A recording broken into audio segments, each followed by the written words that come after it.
Hello everyone, welcome back to the channel.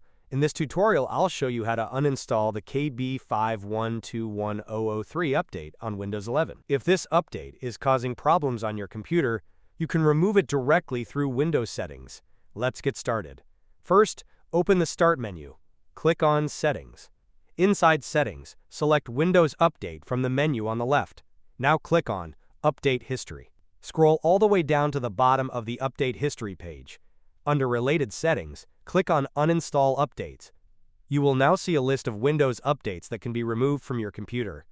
Locate the KB5121003 update in the list. Once you find it, click Uninstall. Windows will display a confirmation message explaining that this update and its related information will be removed. Click Uninstall again to confirm. Now wait for Windows to uninstall the update. Do not turn off your computer while the process is running. Once the update has been removed, restart your computer to complete the process. After your PC restarts, KB5121003 should no longer be installed on your Windows 11 computer. And that's it.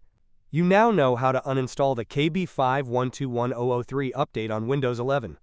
If this tutorial helped you, don't forget to like the video and subscribe to the channel for more Windows 11 tutorials, update fixes, and troubleshooting guides. Thanks for watching, and I'll see you in the next one.